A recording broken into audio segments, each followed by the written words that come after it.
The world has come to Boston to compete. That's ISU World Figure Skating Championships. It's happening now at the Boston Garden. The first time the Worlds has been held here in Boston. The action is on the ice, but two superstars have taken to booth with their very own special brand of commentary. I got to sit down this morning with champion skaters, announcers, and fashionistas Johnny Weir and Tara Lipinski.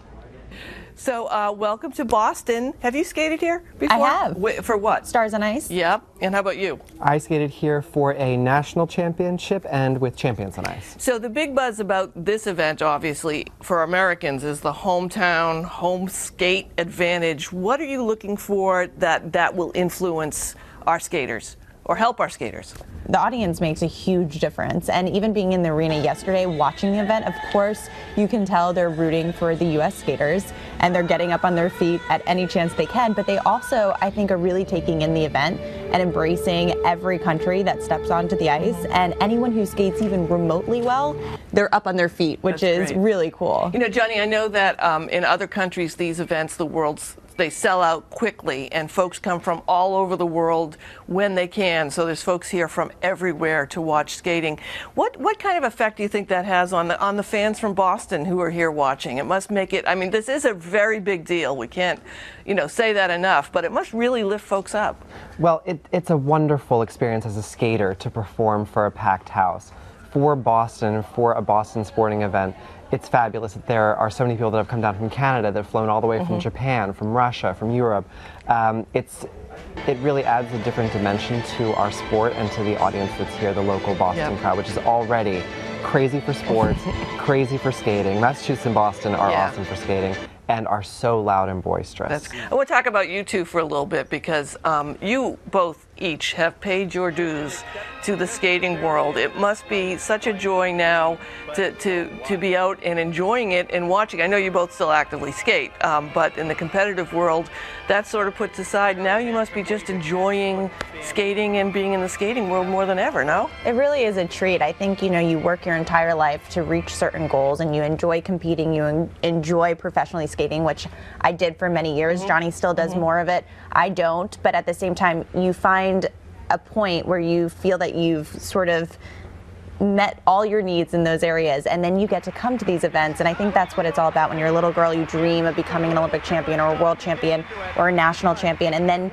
that will last forever, that you can then at a certain point in your life come to the event and not feel nervous and not be scared and not be completely stressed out and still enjoy skating and feel that you're a part of the community. And I think even more so now that we get to commentate for NBC. Yeah, how did this go? I mean, when I saw you at the Sochi Olympics, I immediately I was like, oh my God, they should be on 24/7 every single sporting event that there is.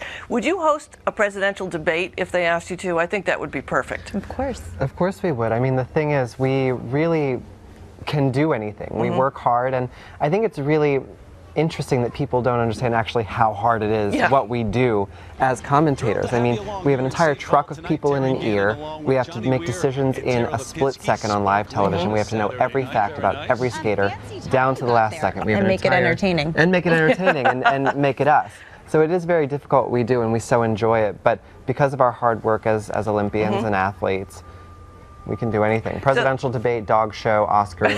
Super Bowl. Super Bowl. All right, here's some lightning round questions for you. Who has the final say on the outfits? I mean, I know that you don't wear exactly the same outfit, but you are clearly coordinated. So if he's wearing something and wants you to wear something, how's this work out? Where's the tension in the relationship? Let's get down to the nitty-gritty. I know, everyone's always looking for it. I don't think there is. I mean, it's funny, over this past year, I think we'll show up in an event where we haven't had time to sort of plan it out, and we show up in the same color. Right. Yeah. And I think every morning we just sort of go in and rummage through our stuff and find what jointly works. Right. Unfortunately, not as tension-filled as you were hoping. I mean, we really have only ever, actually, I don't think we've ever had an issue with each other. We never get upset with one another. We're in this as a team. We love each other, and we're partners. We give opinions. We give opinions. Johnny will be like, that doesn't look right. I'll be like, I think I'd remove that. But other than that, we have zero tension. Well, you have a great self-confidence. You're beautiful. You're an Olympic champion.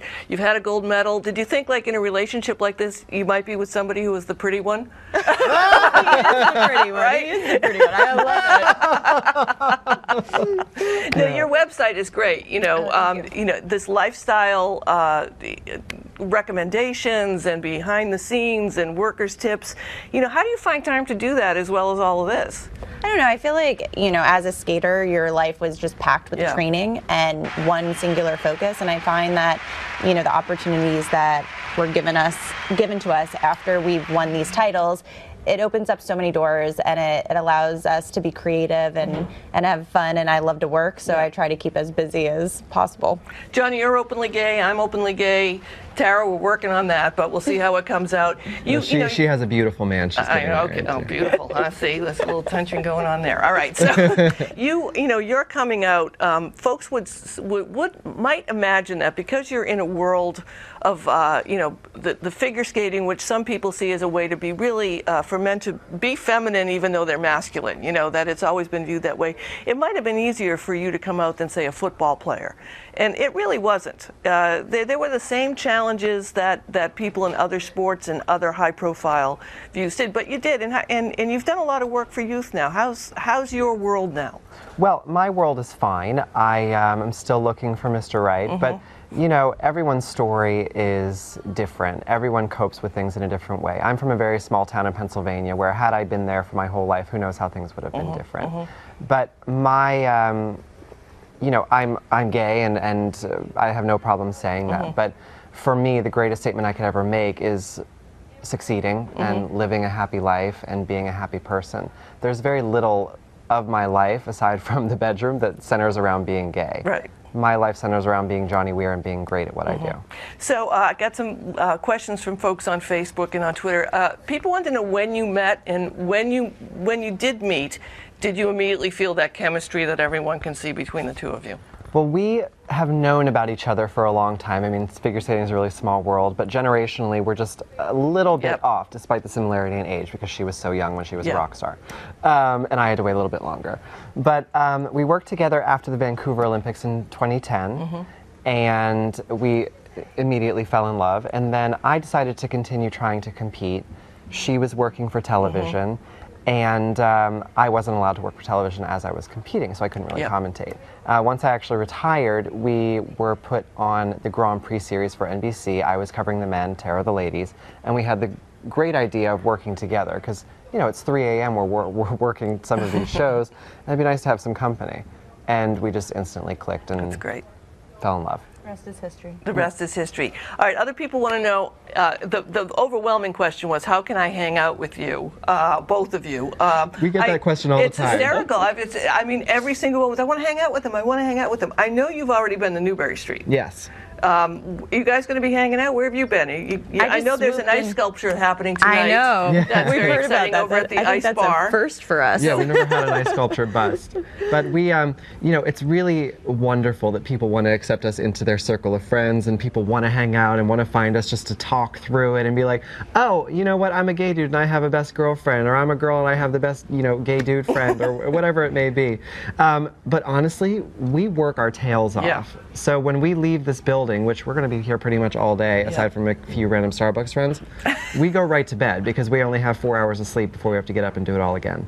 Well, so we hang out with each other. Listen, it takes a village to do this, so God bless you, right? All right. Anything I missed that you want to make sure that I got in there? Just that we're so honored to be here and to be a part of this sport and this championship. It's really wonderful for Boston and for Mass, because they've supported so many shows I've done, you've done, and really been a big part of our skating lives, so it's special.